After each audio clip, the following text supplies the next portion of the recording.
제가 하는 말씀을 먼저 읽고 전하겠습니다. 신명기 32장 1절에서 2절까지 읽습니다. 하늘이여 귀를 기울이라 내가 말하리라. 땅은 내 입의 말을 들을지어다. 내 교훈은 비처럼 내리고 내 말은 이슬처럼 맺히나니 연한 풀 위에 가는 비 같고 채소 위에 단비 같도다. 우리 주님께서 오늘도 우리들에게 은혜의 비를 또 축복된 이슬을 또 예비한 그러한 단비가 우리 위에 내려지기를 기대하면서 이 시간 찬양하도록 하겠습니다. 우리 주님께서 가장 우리들에게 듣고 싶은 고백이 주님밖에 없습니다.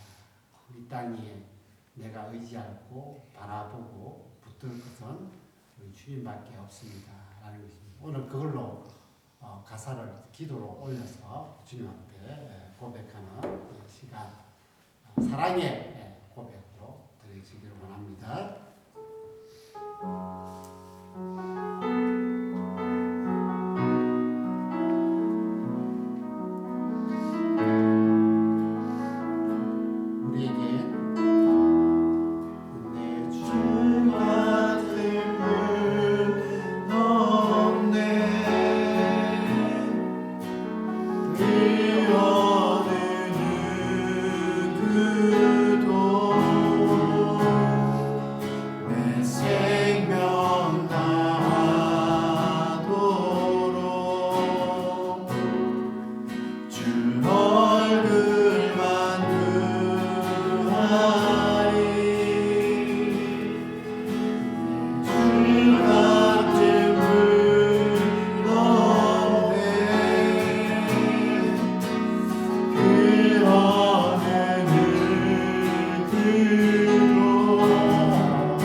하나님 이 시대에 내가 미라로 살겠습니다.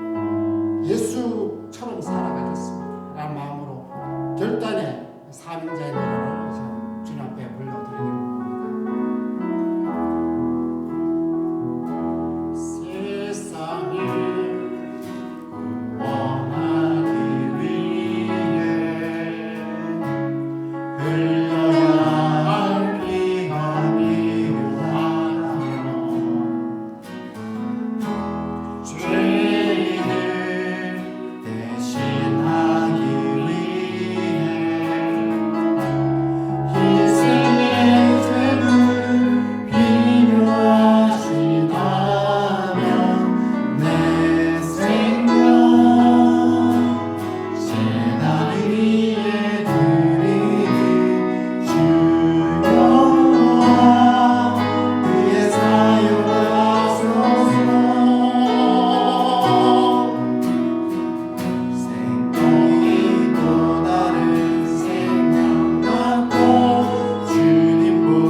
예수님처럼 살아가려고 했지만은 예수님처럼 살아가지 못했던 우리의 삶을 이 시간 고백하겠습니다.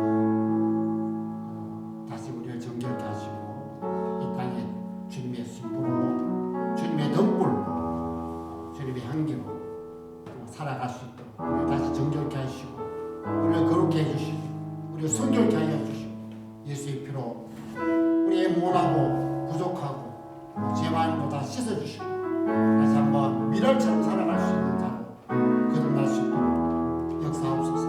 우리 다시 한번 참여 기도하는 시간 갖도록 하겠습니다. 아버지 하나님, 오늘도 있는 이 모습대로 나왔습니다. 정말 예수의 사람으로 살아가는 자였지만 세상에 온갖 지혜를 시달리고 정말 넘어져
시편 23편입니다.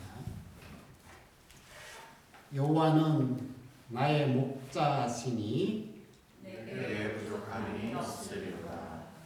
그가 나를 푸른 풀밭에 누이시며 쉴만한 물가로 인도하시는도다. 내 영혼을 소생시키시고 자기 이름을 위하여 의의 길로 인도하시는도다. 내가 사망의 음침한 골짜기로 다닐지라도 해를 두려워하지 않을 것은 주께서 나와 함께 하시니라. 주의 지팡이와 막대기가 나를 안위하시나이다. 주께서 내 원수의 목전에서 내게 상을 차려주시고 기름을 내 머리에 부으셨으니 내 잔이 넘치나이다. 내 평생의 선하심과 인자하심이 반드시 나를 따르리니 내가 여호와의 집에 영원히 살리리다. 아멘.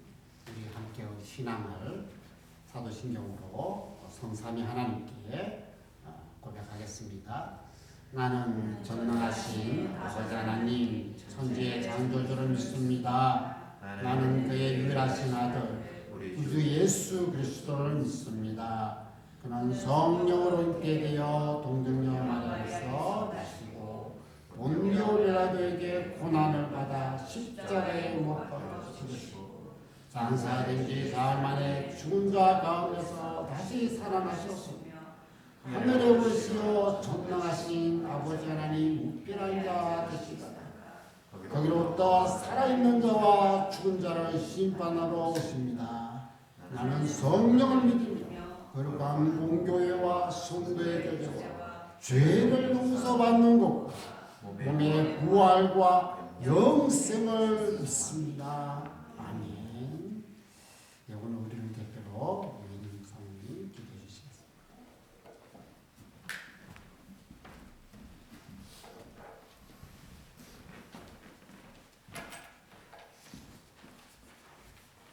하나님 우리 아버지, 거룩하고 복된 주일에 이곳에 나와 예배드릴 수 있도록 인도해 주셔서 감사합니다. 지난 주일 주신 말씀을 기억하며 예수님이 모든 문제의 유일한 답이 되심을 묵상하였습니다. 엘리사의 뼈에 닿은 시체가 회생하여 다시 살게 하신 전능하고 능력이 많으신 하나님, 이와 같이 마른 뼈 같은 저희들 또한 사용하여 주셔서 하나님께 영광 돌리게 하옵소서.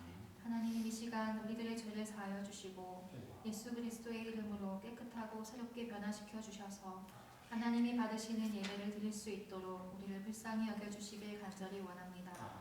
순서 맡은 자들과 예배를 섬기는 자들을 붙들어 주시고 기억하여 주시며 예배 드리는 자들에게 하늘의 신령한 복과 땅의 기름진 것으로 채워주시옵소서. 하나님 아버지, 오늘 말씀을 전하시는 목사님을 성령 충만하게 하셔서 하나님의 음성을 대언하게 하시고 인간의 연약함을 감추어 주시며 하나님이 주시는 생명의 말씀으로 우리의 영혼을 살게 하여 주옵소서. 하나님, 우리는 이 땅을 살아갈 때 미련하고 분별력이 부족합니다. 사랑하고 존경하는 빛과 사랑의 교회 목사님들을 능력의 팔로 붙드셔서 맡겨주신 교회를 잘 목양하시도록 하나님의 지혜를 부어주시고 그 말씀을 듣는 모든 성도들이 믿음 가운데서 아름답게 성장하게 하여 주시옵소서. 사랑하는 하나님 아버지, 한국에 있는 우리의 가족들을 지켜주시고 언제나 보호해 주셔서 다시 만났을 때 큰 기쁨이 되게 하시고 캐나다에 있는 저희들 또한 하루하루 말씀 따라 걸으며 승리하도록 도와주시길 간절히 원합니다. 늘 기도하고 있는 북한과 인도, 네팔, 파키스탄 원주민 땅을 기억하여 주시고 하나님의 자리에 스스로 높아진 거짓된 우상과 권세와 악한 영들의 역사를 하나님께서 판단하시고 주님의 보배로운 성도들을 지켜주셔서 복음이 그 땅을 변화시키도록 주의 날개를 펴서 위기에 있는 자들을 받아주시옵소서. 어김이 없이 따뜻한 봄을 주신 신실하신 하나님 감사합니다. 모든 기도 가장 귀한 예수님의 이름으로 기도드립니다.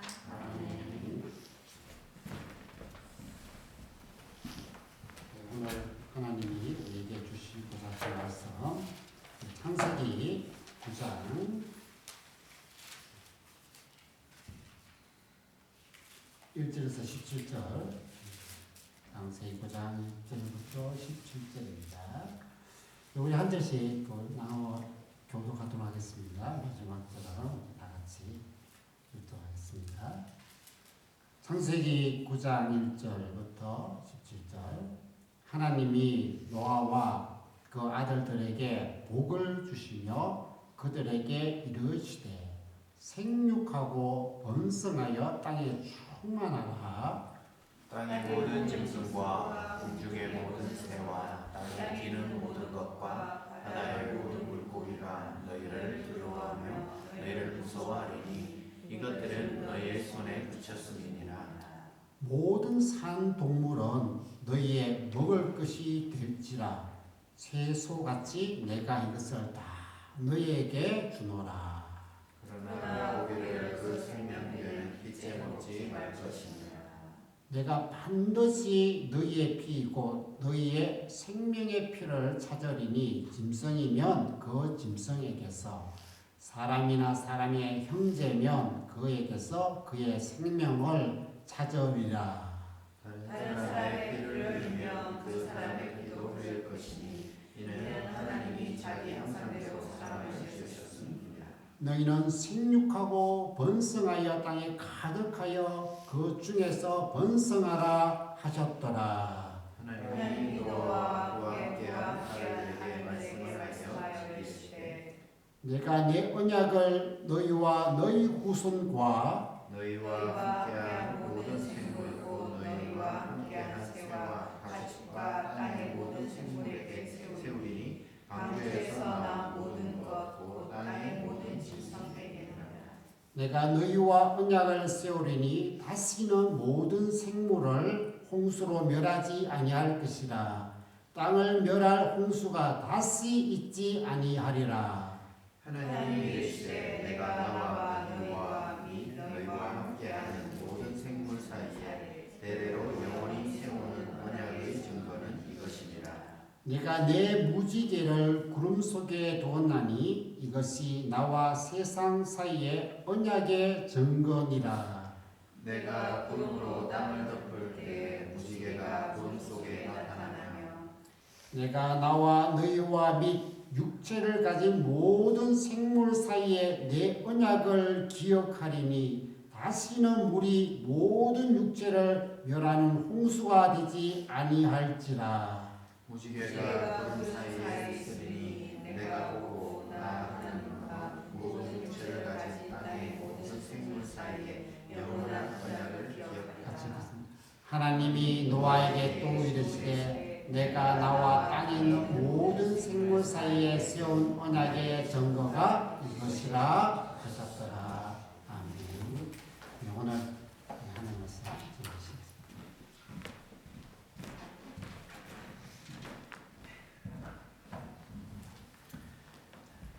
노아 홍수에 대해서 지금 거의 몇 달에 걸쳐서 이야기하고 말씀을 전하고 있습니다. 노아 홍수가 그만큼 우리 말세의 표본이 되고 또 이 속에서 우리에게 주시고자 하는 하나님의 뜻들이 많이 있는 것 같습니다. 노아 홍수 때 우리가 지금 이렇게 비가 내리듯이 비가 내렸다 이렇게 생각하면은 안 됩니다. 거의 하늘에서 폭포가 우리 폭포에서 막 수련하는 사람들이죠. 폭포 물 맞으면서 그렇듯이 거의 막 쏟아졌다. 폭포가 쏟아졌다. 땅에서 막 다 터졌다. 이렇게 생각하시면 됩니다. 그런데 우리가 이 방주에 들어가서 노아가 구원을 받았다 하면은 굉장히 좋을 것 같고 또 방주 안에 있는 시간 동안에 너무나도 행복한 그런 시간을 가졌을 거다라고 생각을 하지만 처음에는 좋았을 것입니다. 그래서 하나님 우리를 살려주셨구나. 저 심판 가운데서 우리를 구원해 주셨구나. 그런데 방주 안에서 살아가는 그 삶이 하루하루 삶이 쉽지가 않습니다. 네, 왜냐하면 그 수많은 동물들과 방주 안에서 살아가며 온갖 동물 냄새, 우리 벨라가 한 2주만 목욕 안 해도 냄새가 조금씩 나듯이 방주 안에서 하루 이틀 있었던 것이 아니거든요. 성경에 보면은요, 처음에 비만 40일 왔고요, 그리고 150일을 창의했습니다. 그리고 그 안에서 있었던 시간 치면은 거의 한 1년 가까이를 있었는데 벨라를 1년 동안 목욕 안 시키고 안고 있고 이러면은 집에 있는 강아지 키우는 강아지들 목욕 안 시키고 1년 동안 데리고 있어 보십시오. 거의 밖에 키우나 집안에 키우나 별을 다른 바 없는 냄새가 나지 않겠습니까? 그리고 그 막 분뇨 냄새라든지 방주 안에 있는 그 삶이 쉬운 삶은 아니었을 것입니다. 그래서 10일, 한 달 지나갑니다. 아, 이제 좀 괜찮아지겠지. 뭐 시간이 지나면서 괜찮아지겠지. 이렇게 하는데 심판이 왜 이렇게 길지? 이런 생각이 들 수도 있습니다. 여러분, 믿음이 좋은 사람도요. 믿음이 좋은 사람도 어려운 시간, 힘든 시간, 그 시간이요. 자꾸 길어지면, 예를 들어서 하나님의 심판이 노아 홍수로 한번 팍 하고 물이 한번 쫙 쓸고 물이 쫙 빠져가지고 금방 끝나면 괜찮습니다. 그런데 이 심판의 기간이 길어지면, 나는 구원받았지만 이 방주 안에 있는 시간들이 길어지면 이런 믿음 좋은 사람도 힘들어지기 마련입니다. 시편 13편 같은 데 보면은요, 다윗이 사울에게 또 아니면은 압살롬에게 쫓겨다닐 때 하나님께 이런 표현을 하거든요. 나를 영원히 잊으셨습니까? 주의 얼굴을 나에게서 어느 때까지 숨기겠습니까? 한마디로 어려움이 되고 환난이 계속되니까, 나아진 것이 없으니까 이 잘 나갈 때에 좋던 생각이 다 가버리고 없습니다. 예를 들면 처음에 내가 비즈니스를 열거나 아니면 뭔가 시작이 되거나 캐나다에 처음 오거나 아니면 대학교에 들어갔거나 어떤 회사에 취직이 되었거나 결혼을 했거나 뭐가 처음에 딱 시작이 되면은 너무 좋을 것 같습니다. 그런데 뭔가 순탄치 않습니다. 결혼 생활이 순탄치 않고 직장 생활이 순탄치 않고 뭐 할 때마다 그럴 때 내가 뭐 잘못하고 있나? 하나님이 나와 함께 하시지 않나? 내가 뭐 죄를 지어서 그런가? 막 그런 생각이 드는데요. 이것은 믿음이 적어서 그런 것이 아닙니다. 모든 사람은 다 질그릇이고 연약하기 때문에 이런 버텨가는 인내의 삶 속에서 이런 생각들이 든다는 것이죠.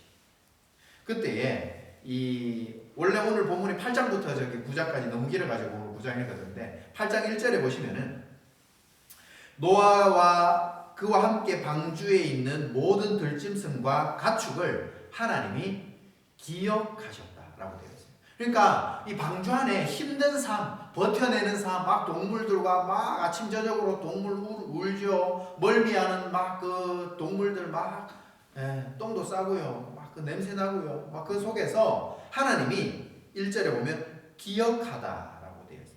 여기서 한국어로는 기억하다라고 되어 있지만 이거는요, 우리가 기억하다, 하나님이 노아를 기억했다라고 하면서 잊어버렸다가 하나님이 잊어버리고 막 딴 거 하시다가 갑자기 맞다, 방주에 노아 있었지 내가 살려줄게, 이게 아니에요. 여기서 기억하다라고 하는 단어는요, 하나님께서 돌보신다, 생각하고 계신다, 이런 의미거든요. 그래서 이건 뭐냐면 방주 안에서 노아가 힘들고 어려운 그 환경 속에, 그러니까 편안하지 않은 삶, 배멀미하고요, 그런 편안하지 않은 불안한 삶 속에 있지만 하나님께서 늘 생각하고 계신다, 그런 의미로 우리가 받아들여야 됩니다. 그래서 이 하나님께서 이 노아가 계속해서 이곳 속에 있는 것을 기억하고 생각하고 하고 계시지만 노아가 그 안에서 받아야 할 훈련, 또 지나야 할 시간, 또 버텨야 할 양이 있다라는 것입니다.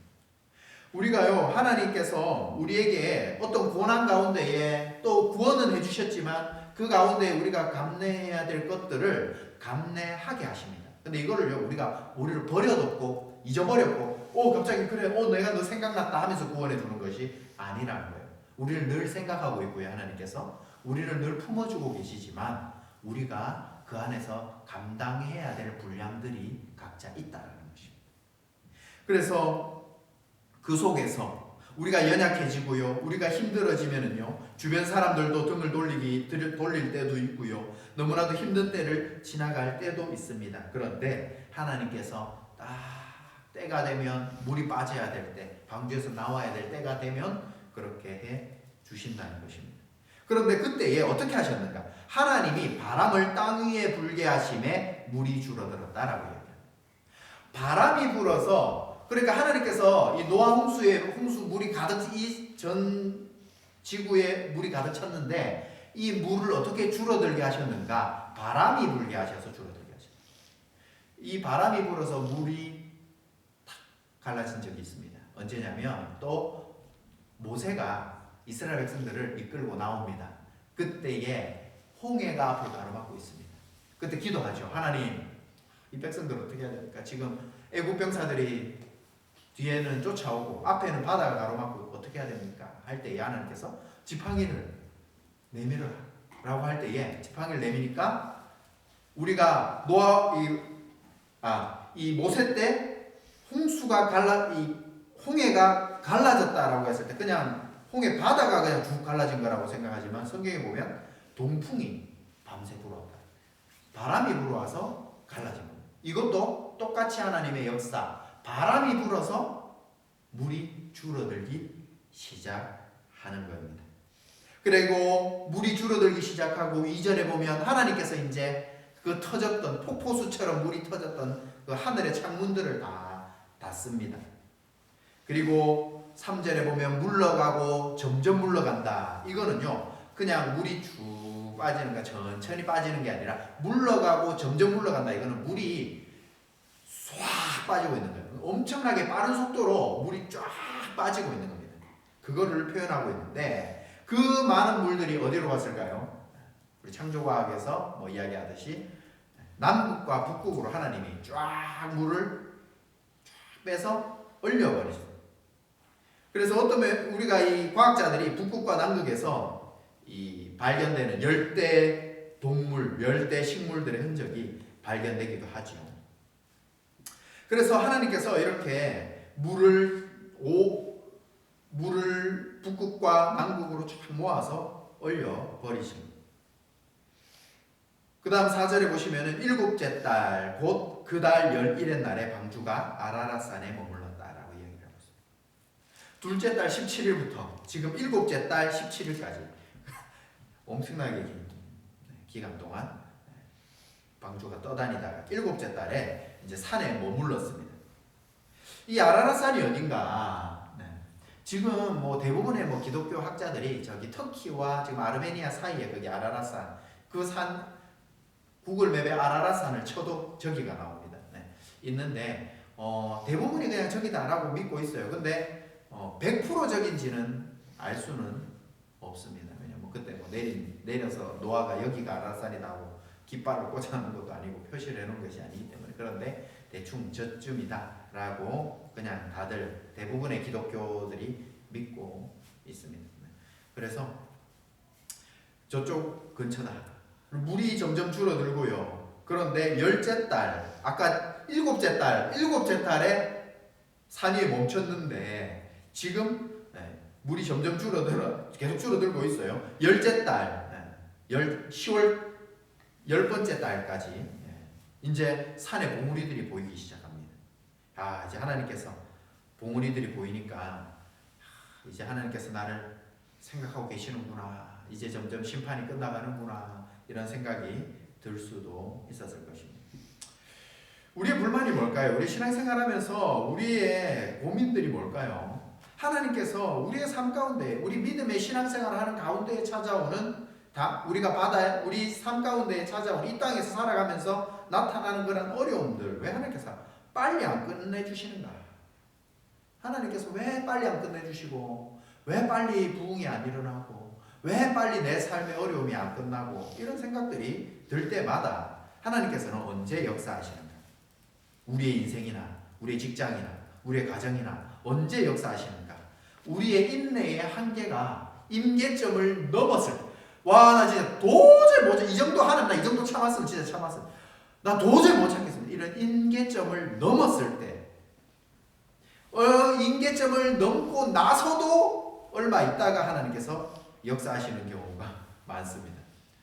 참 힘들죠. 성경을 유심히 읽어보시면은요, 성경에 나오는 인물들도 이 한계에 다다르고 나서도 모세가 40살에 자기가 이스라엘 백성들을 구원해 보려고 하다가 도망갑니다. 실패해서. 그런데 인내하고 임계점을 넘어서 80살이 되어서요. 임계점이 다 넘어서고 이제 힘 다 빠지고 모든 것은 하나님 나 이제 안 됩니다.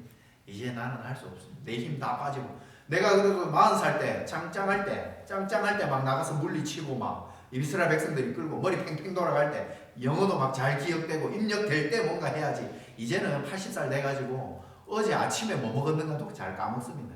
어제 뭐 먹었노 하면 잘 모르고 이런 상태에서 하나님이 부르시는 거예요.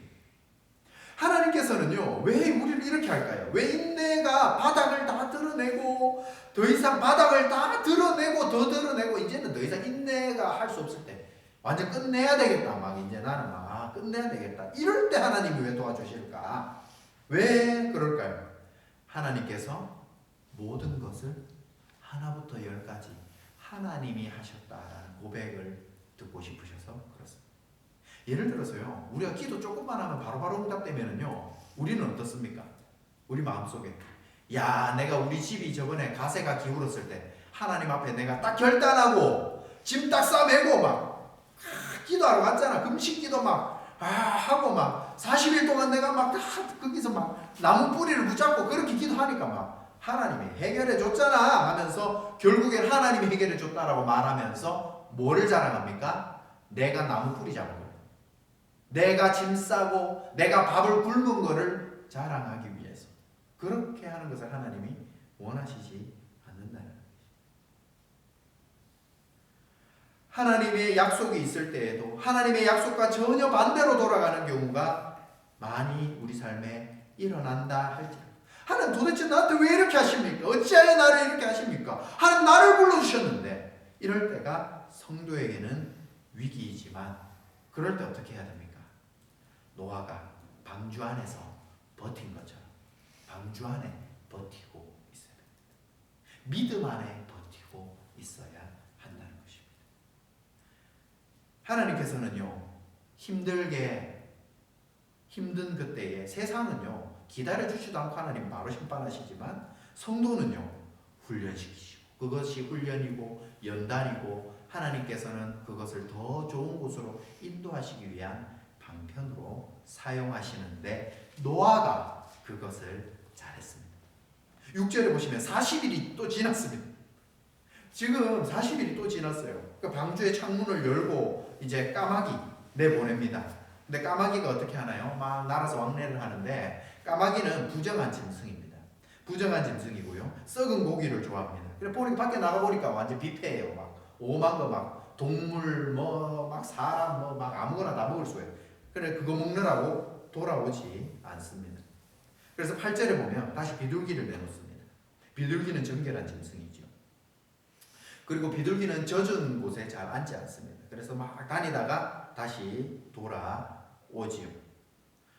그리고 또 7일을 기다려서 10절에 보면 7일을 기다려라고 되어 있는데 여기서 기다린다는 것은요, 그냥 시간 가기를 7일 동안 딱 시간 알람 켜놓고 7일 됐네 하고 내보내는 그런 기다림이 아니고요.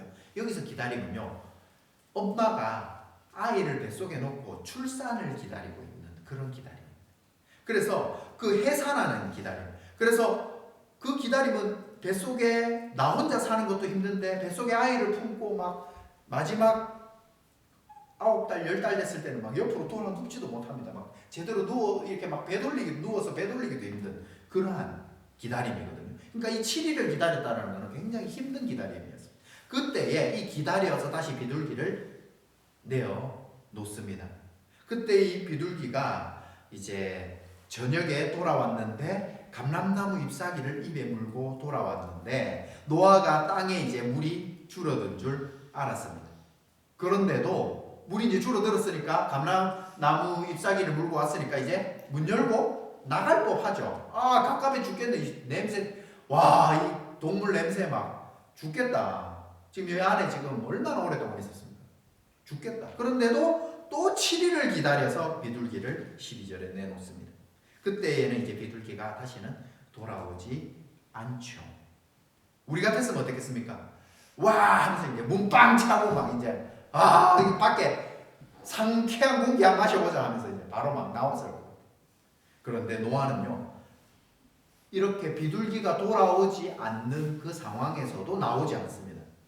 13절에 보면 600일 첫째 달 곧 그 달 초 하룻날에 지금 601년 2월 17일까지 1년 10일을 지금 방주에 있었습니다. 600살 될 때에 비가 내렸죠. 그리고 지금 601년이라 했습니다. 601년 초 하룻날, 그 달 초 하룻날. 그러니까 601년 첫째 달 곧 그 하룻날까지 지금 거의 1년 넘게를 1년 정도를 방주 안에 있게 되는 겁니다. 방주 뚜껑을 열어보고 둘째 달까지 20일의 날에 땅이 말랐더라. 한 달 정도 더 기다리고 있는 거죠. 아마 저 같았으면 이미 까마귀 비둘기 나가기 전에 배가 땅에 이렇게 아까 아라라산에 닿았다 했죠. 배가 이렇게 뭔가 땅에 하는 순간 바로 나왔을 것 같아요. 바로 나왔을 것 같아요. 저 같았습니다. 그런데 기다리고 인내하고 있는 것이죠. 이런 면에서 우리의 신앙생활도 마찬가지인 것 같습니다. 우리 생각에는요, 나와도 될 것 같아요. 이제 나와도 될 것 같아요. 하나님, 이제 이거 해도 될 것 같아요. 하나님, 이제 내가 이렇게 살겠습니다. 하나님, 내가 이렇게 하겠습니다. 내 뜻대로 생각해보면 상황이나 모든 것들이 다 해도 될 것 같아요.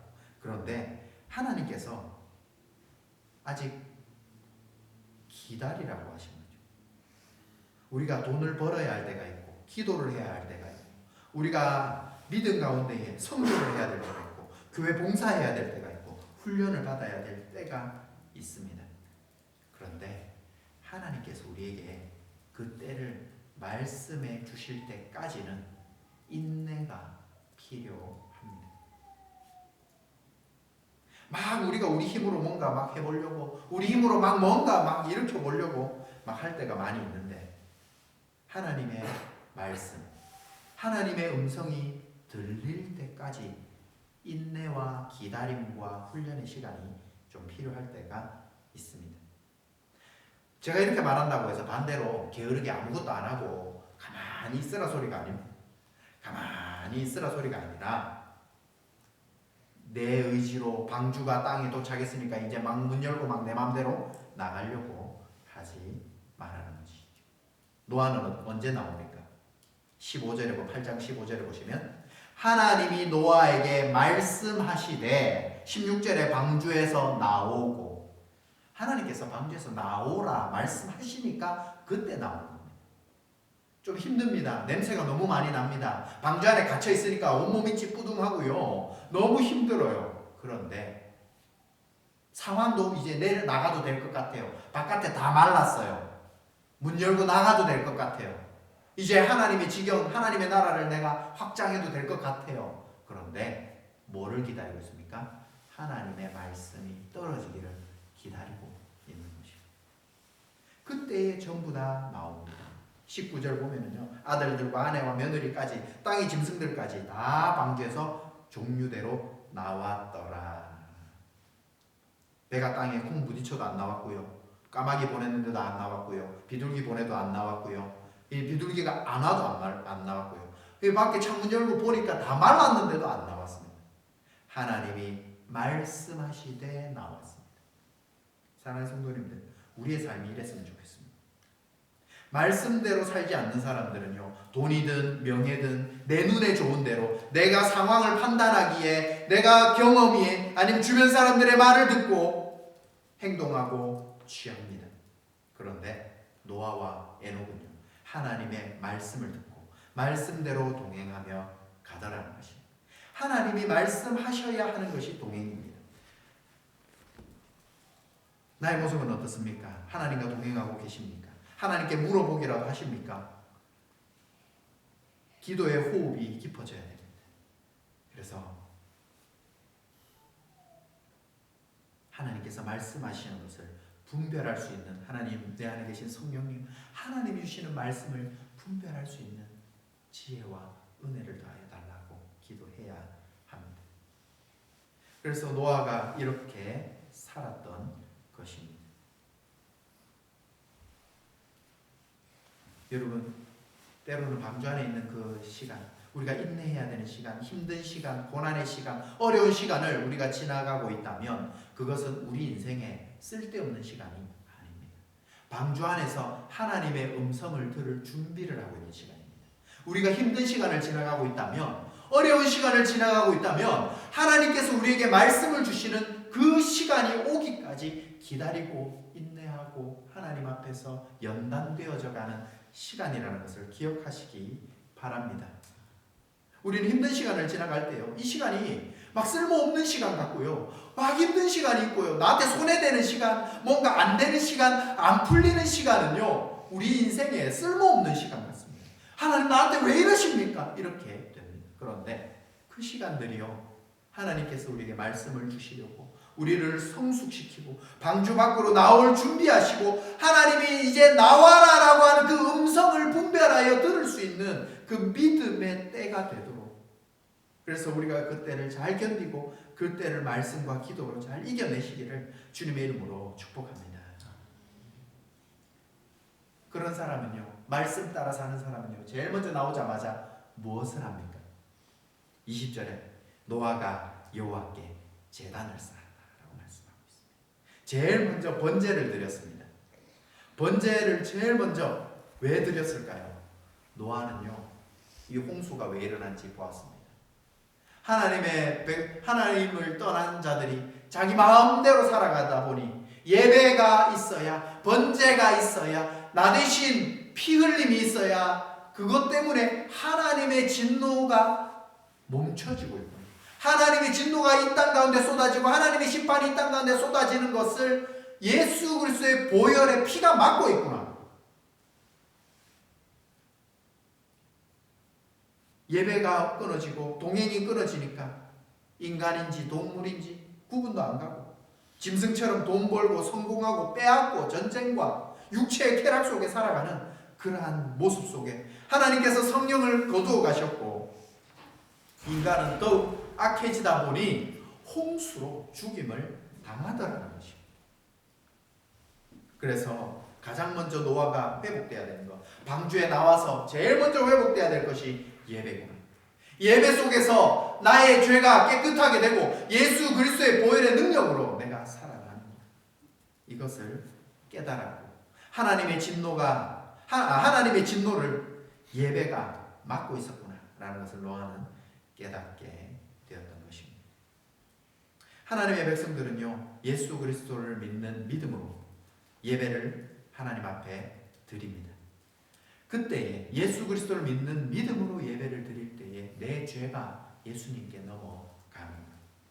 그걸 확신하게 되고, 그때에 내 죄가 예수 그리스도께 넘어갈 때에 성부 하나님께서 성령님을 통하여 우리와 교제해 주시고 우리를 용서해 주시고 우리에게 복을 주고 계신 것입니다.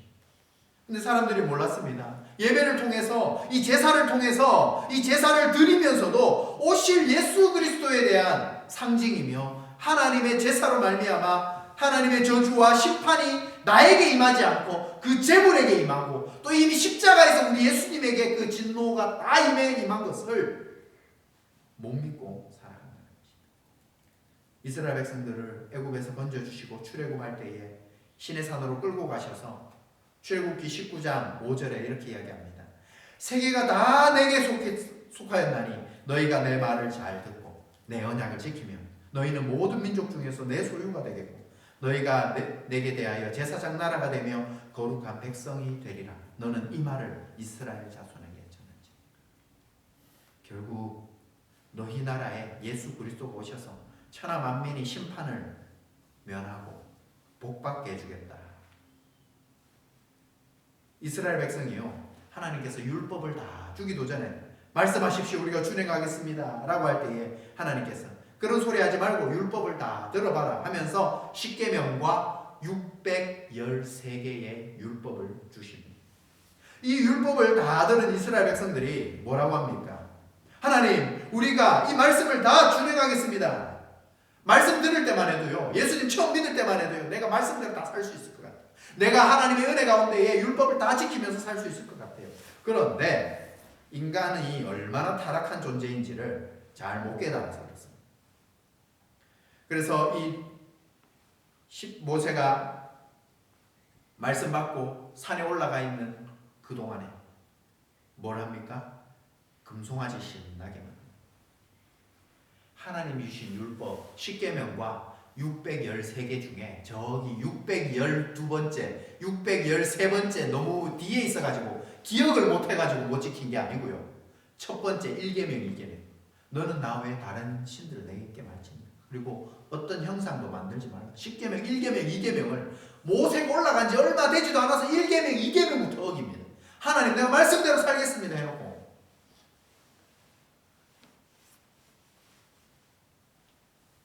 인간의 연약함이지. 그때에 하나님께서 이는 내 백성이 아니다, 다 죽여버리겠다 하실 때에 피로 언약을 하셨기 때문에 모세가 중보 기도를 합니다. 모세의 기도를 듣고 하나님께서 살려주시지만 이스라엘 백성들은 사는 방법을 가르쳐 주십니다. 두 돌판을 다시 가지고 내려가서 시띠나무로 궤를 만들어 그 궤 안에 10계명을 두 돌판을 넣고 뚜껑을 덮어라. 그리고 그 법궤 위에 대속죄일 날 염소 2마리 중에 한 마리는 아사셀로 광야로 내보내고 한 마리는 번제로 드리는데 이 피를 법궤 뚜껑 위에다가 피를 뿌립니다. 1년에 피를 한 번씩 바르는데 왜 그럴까요? 하나님이 율법으로 너희들을 판단하지 않겠다. 율법이 법궤 안에 율법이 있는데 그 위에 1년에 한 번씩 번제 드리는 그 피를 바름을 통해서 예수 그리스도의 피로 말미암아 율법의 요구들을 다 충족한 걸로 받아주십니다. 그러니까 우리가 율법을 지켜서 구원받는 게 아니라 예수 그리스도를 믿는 믿음으로 예수 그리스도의 보혈이 우리가 율법을 다 지킨 걸로 하나님이 인정해 주겠다라고 하는 것이 법궤 위에 발려집니다. 대속죄일 때 말하는 피의 의미입니다. 그런데 이 법궤의 뚜껑이 한번 열린 적이 있습니다. 제가 지난번에 한번 설교드렸죠. 베스메스에서 이 법궤의 뚜껑을 사람들이 궁금해서 열어봤습니다. 안에 있는 거 블레셋 놈들이 다 가져가고 빈 통만 박스만 택배 온 거 아니야? 이거 안에 물품이 이시 택배가 와야 되는데 이 택배가 안에 박스만 오면 이거 사기잖아요. 그래서 열어봤죠. 피가 열리니까 예수 그리스도의 그 피를 발라놓은 뚜껑이 열리니까 율법의 요구들이 다 올라옵니다. 율법의 요구 앞에서 살아남을 사람이 있습니까? 율법의 요구 앞에서 살아남을 사람이 없어요. 그러니까 베셈에서 그 사람들이 5만 명 다 죽습니다. 노아가 방주에 제일 먼저 나와서 번제를 드렸던 이유는 이 피 흘림의 예배가 나를 살게 하는구나를 깨달았기 때문에 방주에서 나와서 제일 먼저 하나님의 진노를 막을 수 있었던 것은 바로 오실 예수 그리스도를 상징하는 그 피, 그 제사였다라는 것을 하나님 앞에 그때 21절에 보면 하나님께서 그 향기를 받으셨다라고 이야기를 흠향하셨다, 기쁘게 받으셨다. 그래서 하나님께서 내가 사람으로 말하면 땅을 저주하지 않겠다. 마음이 계획하는 바가 사람의 마음이 원래 다 악하기 때문에 내가 전에 행한 것 같이 모든 생물을 다시 멸하지 않겠다. 예배를 받으시고 모든 심판을 오실 예수 그리스도에게 넘기시고 죄인들을 용서해 주시는 것입니다. 그런데 22절 땅이 있을 동안에만 심는 것과 거두는 것, 추위 더위 여름 겨울 낮과 밤이 계속해서 이어지겠다. 순환되게 해주겠다. 이렇게 말씀을 하시면서 8장이 마무리가 됩니다. 우리가 이 성경을요, 처음 모세가 이 1장, 2장, 3장, 4장, 1절, 2절 이렇게 나눠놓은 게 아니고요. 1550년대에 한 인쇄업자가 성경을 이렇게 인쇄하면서 구분하기 위해서 장절을 후대에 나눠놓은 겁니다. 그래서 성경을 나누면서 읽기 편하게 된 절들도 있는데 여기 9장은 그냥 쭈루룩 읽는 게 더, 그러니까 8장에서 9장 넘어갈 때는 안 끊고 그냥 쭈루룩 읽는 게 내용 의미가 더 좋습니다. 그래서 이 하나님께서 낮과 밤이 쉬지 아니하리라 하고 나서 그 다음에 하나님이 계속해서 노아와 그 아들들에게 복을 주시며 그들에게 이르시되 생육하고 번성하여 땅에 충만하라 이렇게 말씀해 주십니다. 하나님께서 복을 주셨습니다. 복을 주셨는데요. 뭐가 복인가? 하나님께서 복을 주셨다라고 하면은요, 우리는 뭐 기본적으로 하나님께서 우리에게 복을 주셨다 하면은 뭐 돈을 주거나 건강을 주거나 장수를 주거나 뭐 그런 걸 줄 줄 알았는데 사명을 주십니다. 아담에게 주셨던 사명, 생육하고 번성하라고 하셨던 그 아담에게 주셨던 그 사명을 다시 노아에게 다시 주십니다. 한마디로요, 하나님께서 우리에게 복을 주시는 것은 사명을 주실 때에 그게 복입니다. 여러분, 사명 아래 복이 있다는 것을 기억하셔야 돼요. 우리가 하나님 복 주세요 기도한다고 복이 임하는 게 아니고요, 예배 잘 드렸으니까 복 주세요가 아니고요, 하나님의 사명 아래 있을 때에 하나님께서 복 주시되 하나님의 복이 우리에게 임하는 것입니다. 아담의 자손들이 사명을 감당하지 못했고 하나님을 떠났고 심판을 받아 그랬습니다. 그때에 하나님이 노아에게 이 땅에 생육하고 번성하라고 하는 사명을 다시 주십니다. 이 사명을 감당하지 못하면요, 하나님이 버려버리십니다. 다른 사람에게 사명을 옮겨 버리십니다. 그래서 에스더가 성경에 에스더에게 그 모르드게가 찾아와서 네가 감당해야 돼, 네가 감당해야 되는 사명이다 라고 이야기할 때 기도해보고 내가 죽으면 죽으리다 하고 나갔지만, 네가 감당 안 하면 하나님께서는 어차피 70년이 되면 이스라엘 백성들은 돌아갈 거야. 근데 네가 감당 안 하면 누군가 감당해. 하나님께서는요, 내가 감당 안 하면 누군가는 감당시키십니다. 그런데 나에게 주신 말씀을 내가 감당하는 게 나에게 복입니다. 다른 사람, 너희들이 찬양 안 하면 저 돌들이 다 찬양하게 하시는 분이 하나님이십니다. 하나님께서는 우리를 통하여 이 캐나다의 교회를 세워가기를 원하고 계시고 하나님 나라를 세워가기를 원하고 계십니다. 그런데 우리가 안 하면 다른 사람들을 통하여서라도 하나님께서는 하신다는 것이죠. 그러면서 하나님 복을 주셨고 사명을 주실 때에 2절에 보시면은 이제 짐승들과 모든 것들이 인간을 무서워한다라고 이야기를 합니다. 사명 아래 있을 때요, 짐승들이 무서워하는데 사명에서 떠나면은 어떤 게 생깁니까? 자꾸 자연에 있는 동물들이나 자연들이 자꾸 인간을 습격하고 공격합니다. 대표적인 예가 뭡니까? 개구리가 10가지 재앙 중에 모세가 출애굽할 때 10가지 재앙 중에 개구리가 물에 안 있고 막 집에 들어와 사람한테 들러붙고 막 사람한테, 그리고 이가 막 생기고요, 막 파리가 사람을 공격하고요, 그리고 막 메뚜기가 막 공격을 하고요. 결국 하나님이 우리를 지켜주시니까 우리가 살 수 있다는 것을 기억해야 합니다. 우리가 운전을 하면서 다닐 때도 그런 생각 많이 하지 않습니까? 막 이 가운데 하나님이 나를 지켜주셨구나, 이런 생각들을 교회 올 때도 하게 되고요, 다니면서도 그렇게 하게 됩니다. 그리고 도단성 엘리사를 지켜주셨듯이 하나님께서 우리를 지켜주실 때 우리를 도와주십니다. 하나님이 우리에게 주시는 복은 무엇입니까? 첫 번째, 사명을 주시는 것이 복입니다. 각자 여러분들의 직장에서, 각자 여러분들의 가정에서, 각자 여러분들의 상황, 환경, 지경에서 하나님이 주신 사명대로 살아가는 것. 다 목사가 돼야 되는 게 아닙니다. 각자 주신 삶 속에서, 각자 해야 되는 일 속에서, 내가 다니는 직장 속에서, 주신 가정 속에서 하나님의 사명대로 살아가는 것. 범사에 우리를 지켜주시고 우리를 붙들어 주시는 것, 이것이 우리에게 복입니다. 그러면서 3절에 보시면 모든 산 동물은 너희의 먹을 것이 될 것이다. 이제부터는 동물도 먹어라 라고 이야기를 하면서 주의해야 할 것, 동물을 먹는데 핏째 먹지 마라. 왜 그럴까요? 인간은 동물과 다르죠. 사자나 뭐 표범이나 뭐 이런 것들은 핏째 먹습니다. 잡아가지고 막 먹습니다.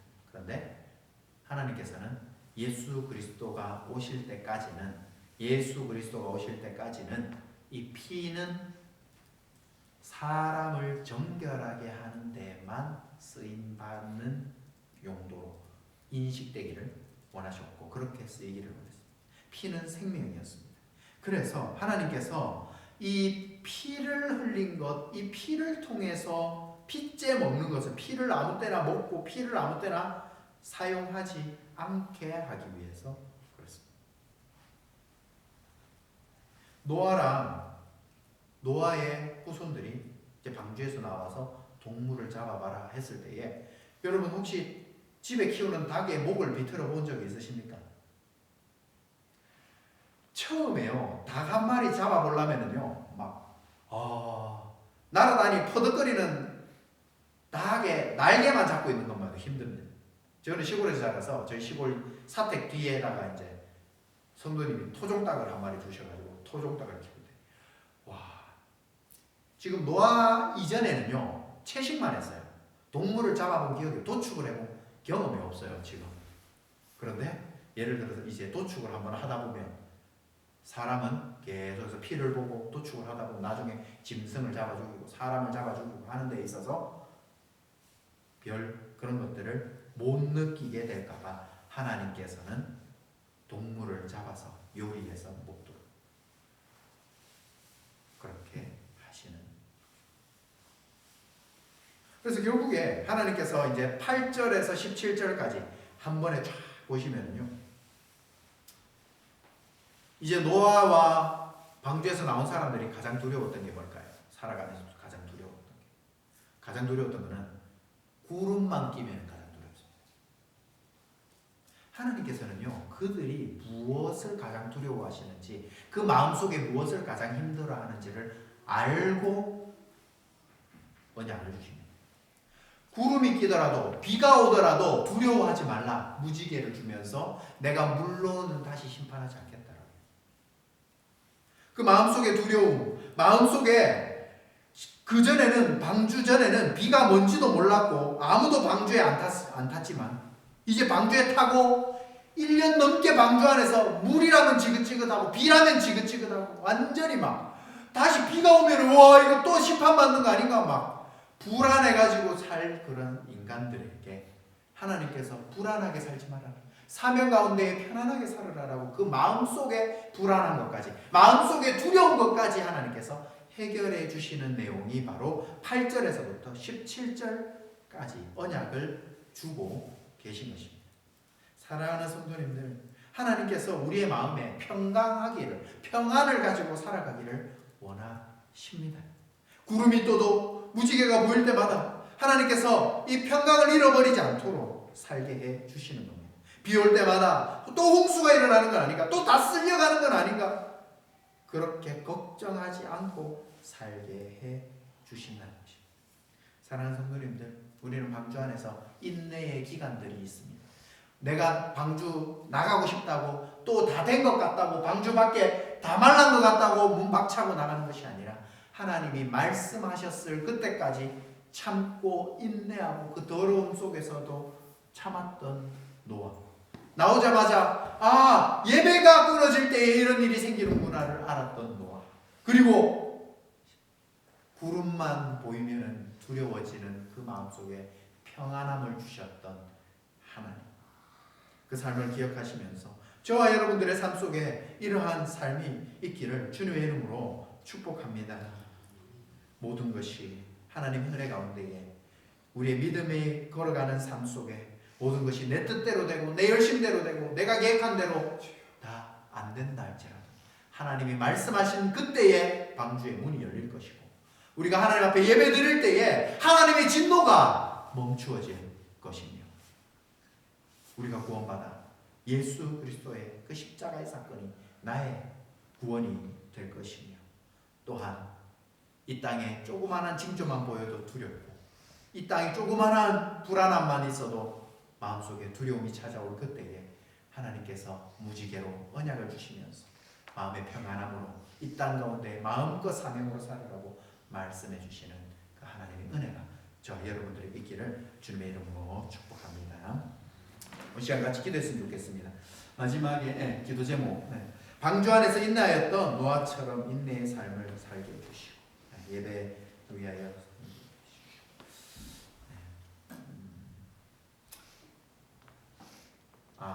찬양을 먼저 할게요. 찬양을 하고 기도를 하도록 하겠습니다. 우리 먼저 우리 믿음과 삶 찬양하겠습니다.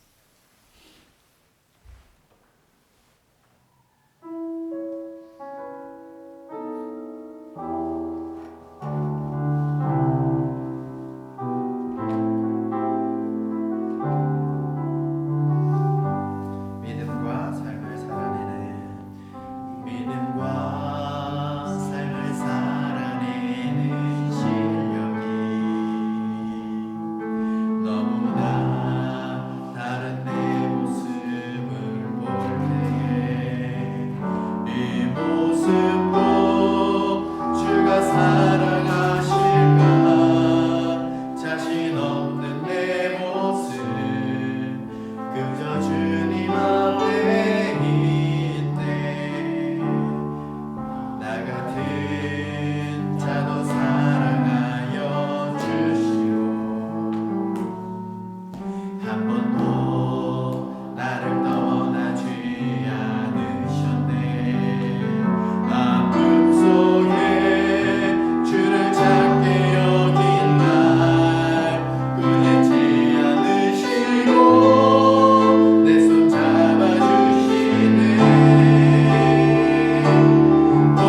하나님이 혹시 방주 안에서 구원은 받았지만 이 동물들과 언제 여기서 이렇게 부대끼고 있어야 되는 거야. 빨리 나가서 주의 일하고 싶고 빨리 이 지경을 돌아다니면서 주의 사명 감당하고 싶은데 언제까지 있어야 되는 거야. 하나님, 그럼에도 인내해야 될 때라면, 아직 방주 안에 있어야 될 때라면 7일이건 며칠이건 더 기다릴 수 있고 하나님 말씀하신 그때에 나아갈 수 있는 준비가 되게 하시고, 아버지 하나님, 또한 예배드리는 삶을 멈추지 않게 하시며, 하나님 또한 우리가 이 땅에 살아가면서 여러가지 수많은 어려움들과 두려움들과 평안함이 없을 때마다 하나님께서 우리에게 평안함을 주시기 위해 그것까지도 언약해 주시는 그 하나님의 놀라운 은혜를 기억하며 살아갈 수 있도록 이번 한 주간에도 하나님, 나의 삶 가운데 어떤 상황에 있든지, 방주 안에 있는 삶이든지 방주에서 나왔든지 아니면은 이곳에서 내가 어떻게 살아야 하는지, 그러한 상황, 여러가지 우리의 상황 속에서 하나님 나에게 맞는 그런 삶을 허락하여 달라. 우리 시간 주여 외치고 함께 기도하도록 하겠습니다. 주여, 아버지 하나님, 주님, 나의 삶 가운데에 인내가 필요하다면, 훈련이 필요하다면, 연단이 필요하다면 하나님 그 속에서도 하나님 잘 견디며 인내할 수 있는 하나님 믿음을 더하여 주시옵소서. 아버지 하나님, 나의 믿음은 너무나도 연약하여 아버지 하나님 자로나무라 치우칠 때가 너무나도 많이 있고, 하나님 나의 생각과 나의 고집 때문에 주변의 상황을 보니 될 것 같아서, 하나님 내 생각은 될 것 같아서 하고 있지는 않는지, 주의 말씀이 내가 나에게 하라고 할 때에, 주의 말씀이 나에게 방주에서 나오라고 할 그때에 하나님 나올 수 있는 하나님 영적인 민감함과 하나님 성령님의 내 안에 계신 성령님의 인도하심 따라 살아갈 수 있도록 아버지 하나님 은혜 베풀어 주시옵소서. 성경을 읽을 때에 성경으로 기록된 말씀 성령으로 깨달아 할 수 있도록 하나님 인도하여 주시옵시고, 예배를 통하여 나의 죄가 예수 그리스도에게 넘어가며 하나님 영원한 생명이 나의 생명임을 기억하며 나아갈 수 있도록 하나님 이 예배드리는 삶이 멈춰지지 아니하도록 하나님 예배의 삶을 살아가게 하여 주시옵소서. 아버지 하나님, 또한 구름이 낄 때마다, 비가 내릴 때마다, 천둥번개가 칠 때마다 그 마음속에 두려움이 찾아오고, 내가 심판당하는 것이 아닐까, 내가 다시 하나님의 심판이 나에게 많은 것이 아닐까, 이러다가 내가 지옥 가는 것이 아닐까라는 그 마음의 두려움이 있을 때마다 내 마음속에 평안함을 다하여 주시옵소서. 고문의 확신들을 다하여 주시옵시고, 하나님의 언약을 기억하게 하여 주시옵시고, 예수 그리스도의 보혈을 믿는 믿음으로 내가 저 영원한 생명이 얻었다라는 두려움이 아니라 기쁨이 내 안에 넘쳐날 수 있도록 아버지 하나님 붙잡아 주시옵소서.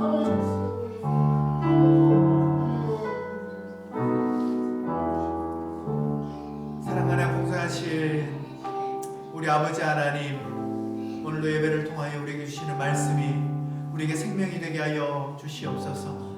아버지의 말씀의 뜻만 잘 나타나게 하시고, 부족한 종의 부족한 연약함들은 십자가 뒤에 감추어 주시옵소서. 아버지의 뜻이 이 캘거리 지역에 펼쳐지게 하여 주시옵소서. 주의 사명을 우리에게 주셨사오니 그 사명을 우리가 감당하게 하여 주시고, 우리 빛과 사랑의 교회가 감당해 가게 하여 주시옵소서. 아버지 하나님, 그 일 가운데에 저희들이 귀하고 주님의 복된 주의 복 가운데 살아갈 수 있도록 붙잡아 주시옵시고, 우리 각자의 삶이 어떠한 상황 환경 속에 있다 할지라도 아버지 하나님, 주의 말씀으로 살아갈 수 있는 놀라운 은혜가 있게 하여 주시옵소서. 아버지 하나님, 주의 전에 나오면서 우리의 물질 전부 다 아버지의 것임을 고백하는 마음으로 아버지 앞에 예물을 일부를 드립니다.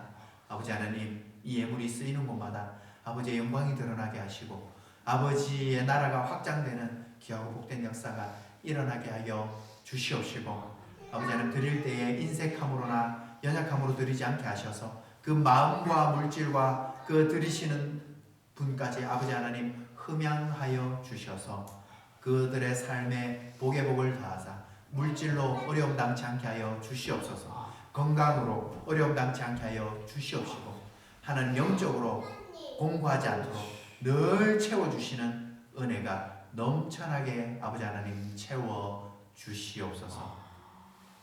이제는 우리 주 예수 그리스도의 은혜와 하나님 아버지의 무한하신 사랑과 성령님의 교통하심이 노아의 믿음대로 인내하여야 할 때는 인내할 줄 알고, 아버지께서 말씀하실 때에 나올 줄 알고, 또 예배가 얼마나 중요한지를 깨닫고, 또한 마음속의 두려움이나 부족함으로 살아가는 것이 아니라 하나님이 주시는 평강과 평안함으로 살아가기 원하는 우리 빛과 사랑의 교회 모든 성도님들 위해 이제로부터 영원토록 함께 있을지어다. 아멘.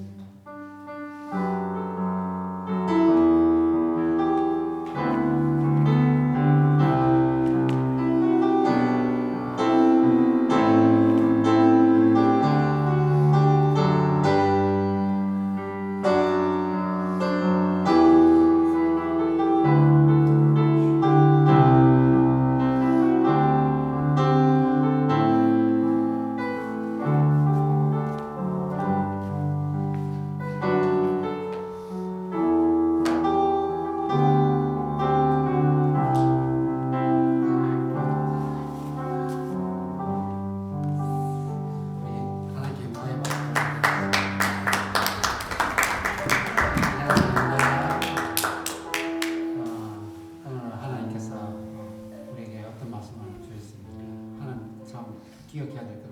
참 이렇게 교회를 또 여기서 이민자의 삶을 믿음을 지켜가는 여러분들을 생각하고 계신다. 생각하고 계십니다. 다 보고 그래 힘들지. 내가 다 알고 있어.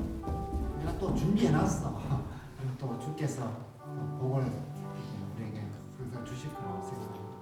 이때 사람 우리 하나님 여러분 한 사람을 결코 놓치지 않고 특별한 관심을 특히 우리 교회를 보고 있다는 여기서 우리 함께 믿음의 걸음을 계속 걸어갑시다. 감사하며 우리 다 같이 내려가서 또 다음 교회 시간을 돌아가겠습니다. 감사합니다. 수고하셨습니다.